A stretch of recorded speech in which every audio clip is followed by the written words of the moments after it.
આજે તારીખ 30ના રોજ આપણા ખેતરમાં પાણી ચોક્કસ જગ્યાએ શોધવા માટે કે વધારે સારું પાણી ક્યાં છે, વધારે પાણીનો જથ્થો ક્યાં છે, એ શોધવા માટે આપણે આણંદથી રતિલાલ સુડાણી સાહેબ છે એમને ખાસ બોલાવ્યા છે અને એ આપણને બધું પરીક્ષણ કરી અને રજિસ્ટિવિટી પદ્ધતિથી એ આપણને પાણી શોધવામાં મદદ કરશે.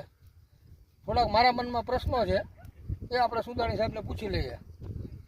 સાહેબ આપણે નમસ્તે સાહેબ, આપણે સાહેબ જે પાણી શોધીએ છીએ એમાં સફળ થવાની ટકાવારી આશરે કેટલી? આપણો જે જનરલી આ પદ્ધતિની જે ટકાવારી ગણીએ તો લગભગ 70-80% જેવી છે. અમુક વિસ્તારમાં 100% પણ છે, જ્યાં માટી રેતી છે, ક્ષાર ઓછો છે તે 100% છે, પણ પથરાળ વિસ્તાર હોય તે 70-80% જેવી હોય. બરાબર. હાજી. બીજું સાહેબ કે આજે આપણે જે આમાં આશરે 7-8 કલાક જેવો સમય લાગે છે, 8-10 માણસો જોઈએ છીએ, પણ આપણને ચોક્કસ જગ્યાએ પાણી અને વધારે સારું પાણી અને પાણીનો જથ્થો આ બંનેમાં તમે અમને માર્ગદર્શન આપી શકો કે અહીંયા પાણીનો જથ્થો પણ વધારે છે ને ક્ષાર ઓછો છે તો પાણી સારું છે, ઉત્તમ છે, એ પણ આમાંથી આપણને માહિતી મળી શકે. એવું ખરું ને? હાજી. એમાં શું છે કે પહેલા રાઉન્ડમાં આપણે જે પાટા મારીએ છીએ અલગ અલગ જગ્યાએ મશીન મૂકીને 10-10 મીટરે, જ્યાં વધારે પ્રમાણમાં પાણી લાગે કાં તો ઓછો ક્ષાર લાગે એવી જગ્યાએ આપણે નિશ્ચિત નક્કી કરીએ. જો વધારે પાણી હોય તો એ જે રેઝિસ્ટિવિટી છે ઓછી આવે અને ઓછું પાણી તો વધારે આવે, પણ એમ ઓછો ક્ષાર હોય તો પણ રેઝિસ્ટિવિટી વધારે આવે. એટલે આમાં આ વિસ્તારમાં પાણીના પ્રમાણની અને ક્ષારની બે બાબતનો અભ્યાસ કરવાની જરૂર છે. એટલે બે જાતના, એક વધુ રેઝિસ્ટિવિટીવાળા પોઈન્ટ અને ઓછી રેઝિસ્ટિવિટીવાળા પોઈન્ટ, બે પોઈન્ટ પસંદ કરવા પડે. એટલે હવે ખેતરમાં લગભગ 40-50 જેટલા પોઈન્ટ ચેક કરીશું. અત્યારે લગભગ 25-30 જેટલા કર્યા.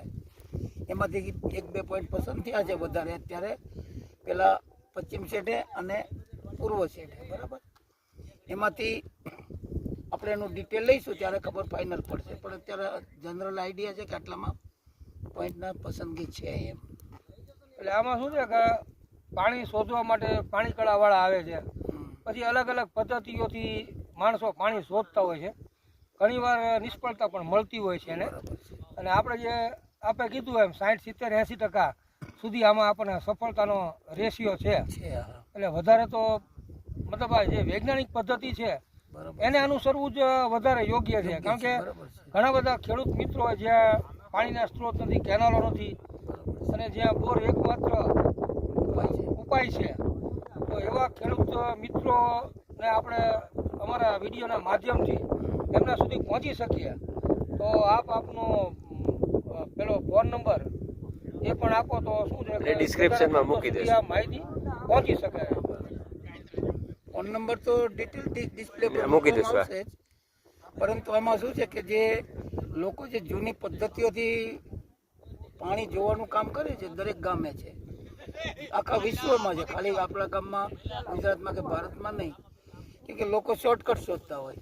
પણ એ જમાનામાં શું હતું, પહેલાંના જમાનામાં કે પાણીનો વપરાશ ઓછો હતો, એટલે ટેકનોલોજી હતી પણ પાણીનો વપરાશ ઓછો હતો, એટલે લોકોને ટેકનોલોજીની જરૂર નહોતી. ગમે ત્યાં કરો બોર આવી જતો, કૂવો કરો તો આવી જતું હતું.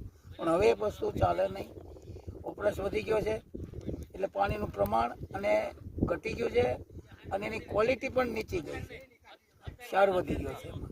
એટલે આ પદ્ધતિથી જો ચેક કરવામાં આવે એ બધી વસ્તુનો ખ્યાલ આવી જાય, ખોટા ખર્ચા ના થાય, એક બોર કરો, બીજો કરો, ત્રીજો કરો, એવું ના થાય. એ ખર્ચાના કરતાં વધી જાય. હા, વધારે તો બહેતર એ છે કે વૈજ્ઞાનિક પદ્ધતિથી પરીક્ષણ કરાવી અને પછી જ બોર કરવો એ વધારે યોગ્ય છે. ઓછા ખર્ચે આપણને સારું પરિણામ મળે અને ખોટી ભાગદોડ કે મુશ્કેલીમાં આપણે બચી શકીએ. તમે ખર્ચો વિચારો, બોર આ પોઈન્ટ ચેક કરવાનો જે ખર્ચો છે એ મોટો લાગે, પણ આમ ઓવરઓલ જો તમે જુઓ તમારા ખર્ચા બીજા ત્રીજા ચોથા બોર ના થાય એની આરે સરખામણી કરો તો મામૂલી ખર્ચો ગણાય. અનુમાનમાં કેવડી જગ્યાએ તો કેટલા માણસોની જરૂર પડે? એટલે એ કામ કરવા માટે જે માણસોની જરૂર જનરલી 8 થી 10 જણા પડે. ગમે એવું ખેતર? હા, ગમે એવડું હોય. અને આજુબાજુના ખેતરોમાં પણ વાયર લઈને ખીલા અર્થિંગ કરવા જવું પડે, એટલે આજુબાજુ વાળા કોઈ ના ન પાડવા જોઈએ. એનું કંઈ જોવાતું નથી, જોવાનો ખેતરમાં જ થાય. ખાલી પોઈન્ટ લેવા માટે, આપણો પોઈન્ટ લેવા માટે, ઊંડાઈ જોવા માટે આપણે ત્યાં જવું પડે, પોઈન્ટ લેવા માટે. એનું કંઈ જોવાય નહીં. આમ સાહેબ આપણે એવરેજ 2.5-3 એકરનું ખેતર હોય તો આખો દિવસ જોવામાં નીકળી જાય. આ લગભગ 5-6 કલાક તો થાય જ. એટલે જેમ ખેતરની સાઈઝ મોટી વધતું જાય, એમ સમય વધારે લાગે એમ. પોઈન્ટ કેટલા આવે એના પર એના ઉપર આધાર. કોઈક આખું 10 વીઘા 20 વીઘાનું ખેતર તો એક જ પોઈન્ટ આવે, ને કોઈક 5 વીઘાનું તો 3 પોઈન્ટ આવે. ડિપેન્ડ કરે જમીન ને એટલા પાણીનો. એમાં વેરિએશન કેટલું છે અંદર ભૂસ્તરમાં, એના પર આધાર. બરાબર. આપણે અહીંયા બાબત અલગ આખી હતી, ક્ષારનું પ્રમાણ જોવાનું હતું ઓછું અને પાણીનું પ્રમાણ વધારે, એટલે 2 પ્રકારે પોઈન્ટ પસંદ કર્યા, ને તો એક જ પોઈન્ટ પસંદ થાય બરાબર ખેતરમાં. બરાબર, પણ 2 બાબત ધ્યાનમાં રાખવાની છે, એટલે 2 પોઈન્ટ પસંદ કર્યા.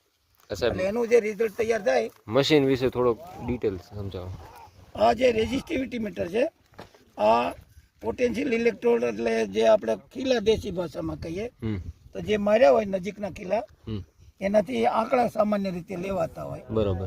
એ આના જે કરંટ ઇલેક્ટ્રોડ છે, આ કરંટ ઇલેક્ટ્રોડના છે, એ દૂરના ખીલા, આ નજીકના. બરોબર. હવે દૂરના ખીલાનો અને નજીકના ખીલાનો જે રેશિયો છે જનરલી 4 થી 10 નો હોય, પણ જરૂર પડે તો એમાં વધઘટ કરવાની થાય.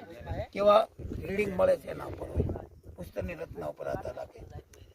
અને આ બેટરી ઓપરેટેડ છે, 24 વોલ્ટની બેટરી, પણ એમાંથી 2000 મિલી એમ્પિયર જેટલો કરંટ આવે, એસી કરંટ આવે. એટલે એ રીતનું આખું કરંટ જાય, નહીં તો દૂર જાય તો એસી કરંટ, ડીસી કરંટ તો તૂટી જાય. 24 વોલ્ટ તો કેટલો સુધી ચાલે, એટલે ભારે કરંટ આવે. અને જો કોઈ પાછળ લઈ જતા હોય ચીપીઓ મારો કોઈ એને કરંટ લાગે પણ ખરો. એટલે ટૂંકમાં કહીએ તો સાહેબ, આજે આપણે પરીક્ષણ કરીએ એના કારણે પાણી કેટલી ઊંડાઈએ, કેટલો જથ્થો છે, પાણીની ગુણવત્તા કેવી છે, આ બધું આપણને ખ્યાલ આવી જાય. બરાબર. એટલે એકંદરે આ પદ્ધતિને ચોક્કસપણે અનુસરવી જોઈએ. દરેક, હું તો કહું દરેક જિલ્લે ને પણ દરેક તાલુકે એક માણસ મારા જેવો જોઈએ. લોકો એમનો બોર કુવા કરવા જ ના જોઈએ. ખોટો ખર્ચો, ટાઈમ બધું બગડે. મહારાષ્ટ્રમાં અમે 80ની સાલમાં ચાલુ કર્યું હતું કામ, તો ત્યારે 50 ફૂટનો કૂવો ગાળવાનો હોય તો અમારી પાસે જોડાવતા હતા. અત્યારે 1000 ફૂટનો બોર કરવો હોય તો એમને ઠોકી દે, બીજો એ ફેલ જતો, બીજો એ ફેલ જતો. એટલે પૈસા, ટાઈમ બધું વેસ્ટ થાય છે. મહારાષ્ટ્રમાં ને આપણા ખેડૂતોમાં આટલો ટૂંકમાં હજી ફરક છે. એ લોકો એડવાન્સ થઈ ગયા છે, આપણાથી પાછળ છીએ. 80ની સાલમાં. હા હા, અને એ ખેડૂતો આપણાથી ઘણા બધા આગળ છે. સુધાણી સાહેબ ખૂબ સરસ માહિતી આપી. અમારા ખેડૂત મિત્રો સુધી આ માહિતી પહોંચાડવાનો પ્રયત્ન કરશું. વધારે વધારે ખેડૂતો આ વૈજ્ઞાનિક પદ્ધતિને અનુસરે એવો અમે નિષ્ઠાથી પ્રયત્ન કરશું. ખૂબ ખૂબ આભાર સાહેબ. સુધાણી સાહેબ અને પપ્પાને શું છે, અત્યારે જે બધા ભેગા થઈ, અમારા પાડોશી ખેડૂત કાળિયાભાઈ, મજૂરભાઈ, મારો ભાઈ છે, બધા ભેગા થયા છે. અને અત્યારે કામ 50% પત્યું છે અને હજી 50% જેવું બાકી છે. Thank you.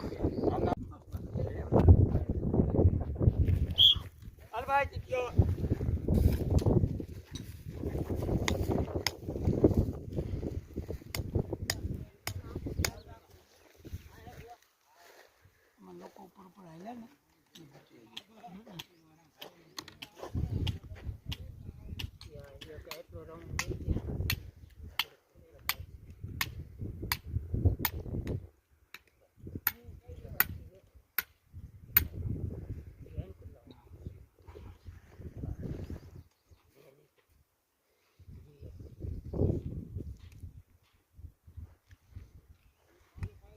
આ ડેટા રેકોર્ડ થતા જાય છે કે ના, અમે લખતો જ ઠીક લખતા જાય. ને હા, મશીન એ કામમાં નહોતું, લખવા જ પડતું.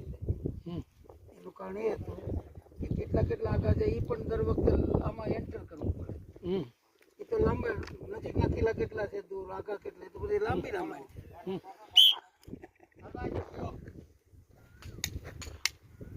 રેકોર્ડ વાળો હતો પેલા ડાયરેક્ટ ચડાવી દે, બધું જતું રહે. ફિલ્ડ ઉપર કામનું નહીં કાંઈ.